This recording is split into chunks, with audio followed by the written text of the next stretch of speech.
Assalamualaikum. Waalaikumsalam, Ibu silahkan duduk. Ya, baik, terima kasih, Sus. Ibu, ada apa kedatangannya ke sini? Ada yang bisa saya bantu? Ya, Sus, saya ingin melakukan KB Oh iya Ibu, sebelumnya dengan Ibu siapa?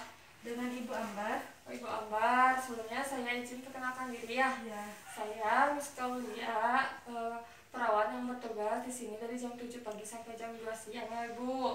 Nah Ibu, sebelum kita mulai, kita kontrak waktu dulu ya. ya, Mungkin penyuluhan ini waktunya 5-10 menit. Tepatnya di sini, apakah Ibu bersedia? bersedia. Baik Ibu. Ibu, sebelumnya saya ingin menanyakan ya, apakah Ibu sudah menikah berapa lama ya? 1 bulan. Oh, baru 1 bulan ya? Oh, begitu. Nah, untuk riwayat kesehatannya, apakah Ibu pernah punya penyakit? Tidak pernah. Tidak ada. Tidak ada.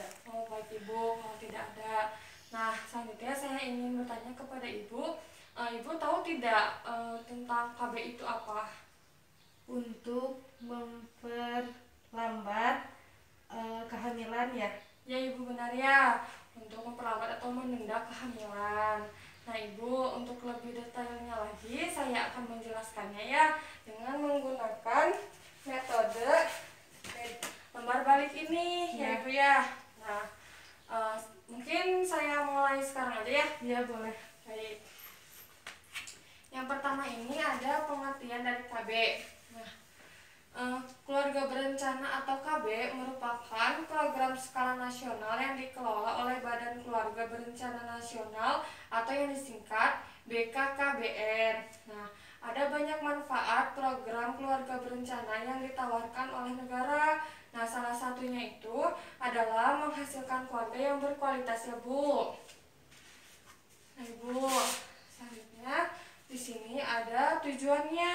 Nah, ada beberapa tujuan penting yang dilaksanakan program keluarga berencana ini. Di antaranya itu ya Bu, yang pertama, membentuk keluarga kecil sejahtera sesuai dengan kondisi ekonomi keluarga tersebut. Kedua, mencanangkan keluarga kecil dengan cukup 2 anak saja. Yang ketiga, mencegah terjadinya pernikahan di usia dini. Keempat, menekan angka kematian ibu dan bayi akibat hamil di usia yang terlalu muda atau terlalu tua, dan atau akibat penyakit sistem reproduksi ya Bu.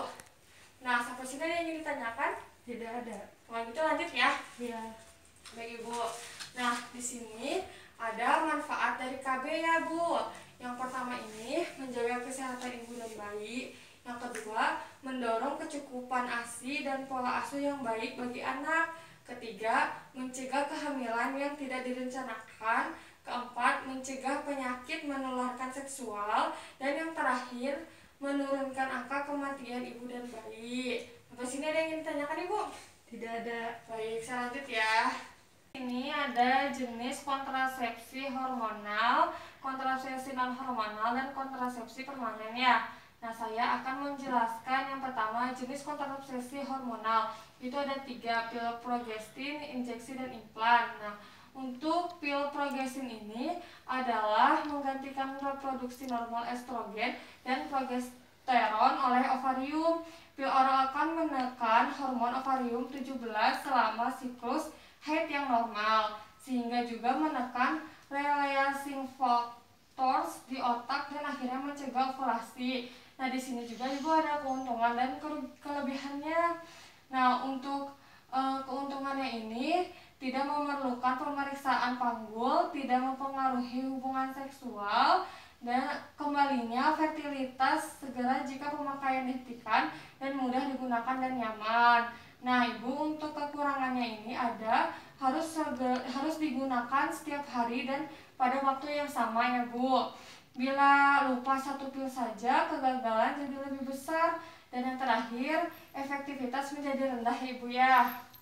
Nah, sampai sini ada yang ingin ditanyakan? Enggak. Tidak ada. Baik Ibu. Selanjutnya di sini ada kontrasepsi suntik progestin. Nah, suntik KB ini adalah kontrasepsi hormonal yang mengandung hormon progestrogen, dapat menghentikan ovulasi. Nah, untuk kelebihannya ini pencegahan kehamilan jangka panjang, tidak berpengaruh pada hubungan suami istri, menurunkan kejadian penyakit jinak payudara. Untuk kekurangannya, tidak dapat dihentikan sewaktu-waktu sebelum suntikan berikutnya ya Bu. Nah, dan terlambatnya kembalinya kesuburan setelah penghentian pemakaian dan tidak mencegah IMS ya Ibu. Nah, jenis kontrasepsi suntik menurut Sulistiawati ini terdapat 2 jenis, yaitu kontrasepsi suntikan yang hanya mengandung progestin. Yang pertama itu ada depomendroksiprogesteron atau DMPA yang mengandung 150 mg DMPA yang diberikan setiap 3 bulan dengan cara disuntik intramuskular di daerah pantat ya Bu.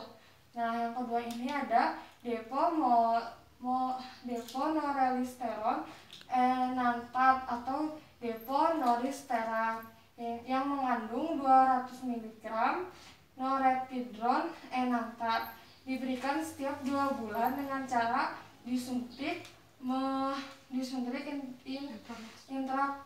intramuskular atau di daerah pantat atau bokong ya Bu. Yang terakhir ada implan. Nah Bu, untuk implan ini adalah alat kontrasepsi bawah kulit yang mengandung progestin yang dibungkus dalam kapsul silastik silikon podidimetri. Nah, untuk keuntungannya ini sangat efektivitas, daya guna tinggi, dan tidak mengganggu ASI ya Ibu. Nah, untuk kekurangannya ini tidak mencegah IMS dan efektivitas menurun bila menggunakan obat TBC atau obat epilepsi ya Ibu. Sampai sini yang ingin ditanyakan? Tidak. Nah Ibu, selanjutnya ini ada jenis KB non hormonal ya. Nah ini itu ada IUD. IUD itu atau juga dikenal sebagai alat kontrasepsi dalam rahim atau AKDR. Nah, sebuah tindakan kontrasepsi yang dilakukan dengan memasang alat berbentuk T di dalam rahim untuk mencegah terjadinya pembuahan. Tujuan utama dari tindakan ini adalah untuk mencegah sperma untuk sampai ke sel telur, tetapi bahkan seandainya pembuahannya tetap terjadi, alat ini berfungsi untuk mencegah sel telur yang sudah dibuahi bergerak ke dalam rahim. Nah Ibu, ini juga ada kekurangan dan kelebihannya. Untuk kekurangannya ini, darah mens lebih banyak dibanding biasanya ya, dan timbul kram perut baik saat mens atau tidak.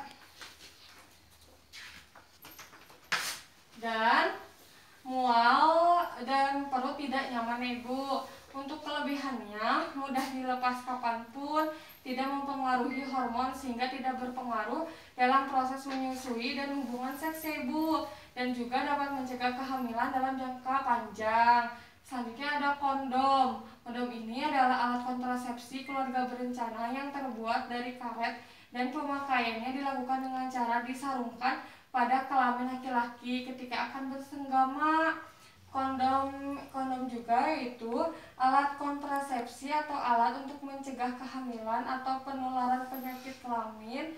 Nah, untuk kondom biasanya dibuat dari bahan karet lateks dan dipakaikan pada alat kelamin pria atau wanita pada keadaan ereksi sebelum bersenggama atau bersetubuh atau berhubungan suami istri ya Ibu. Nah, untuk sampai sini ada yang ingin ditanyakan? Tidak. Tidak ada. Lanjut ya. Ya. Sekarang ini ada jenis kontrasepsi permanen. Nah, jadi jenis kontrasepsi permanen ini dibagi ke dalam 3 jenis, yaitu ada vasektomi. Vasektomi ini merupakan prosedur medis yang melibatkan penutupan saluran vas deferens pada pria. Lalu ada tubektomi. Tubektomi merupakan proses sterilisasi pada wanita yang melibatkan langkah pemotongan serta pengikatan saluran tuba falopi ya Bu. Nah Ibu, yang terakhir ini ada implan tuba. Implan tuba ini pemasangannya implan yang terbuat dari logam atau silikon di bagian tuba falopi ya Bu. Nah mungkin itu saja yang bisa saya sampaikan ya untuk konseling KB ini. Nah, dari penjelasan saya tadi tentang jenis-jenis KB, Ibu ingin menggunakan yang mana? Pil KB aja ya. Oh, pil KB saja. Baik Ibu. Ibu bisanya kapan untuk melakukan pil KB ini? Paling besok. Besok. Ya. Boleh Ibu besok ya. Ibu bisa kesini lagi. Ya. Kira-kira jam berapa? Jam 10 aja. Jam 10 pagi. Baik. Untuk tempatnya mungkin di sini saja ya. Ya. Baik Ibu. Jadi Ibu besok bisa kembali lagi ke sini. Jamnya jam 10 pagi. Tempatnya di sini ya. Nah Ibu, untuk evaluasi tadi yang sudah saya sampaikan, saya ingin bertanya kepada Ibu ya. Boleh. Ya Ibu. Nah tadi kan ada jenis-jenis dari KB ya. Coba Ibu sebutkan kembali. Ada 3 jenis ya. Hormonal, non-hormonal, dan permanen. Nah ya Ibu, benar sekali ya Ibu. Benar banget, itu ada 3 jenis. Yang pertama non-hormonal, yang kedua hormonal, dan ada permanen. Nah baik Ibu, mungkin hanya ini saja yang bisa saya sampaikan ya. Oh iya Ibu, baik. Saya pamit ya Bu ya. Besok saya akan kembali lagi ke sini. Terima kasih ya Bu ya atas penjelasannya. Assalamualaikum. Waalaikumsalam.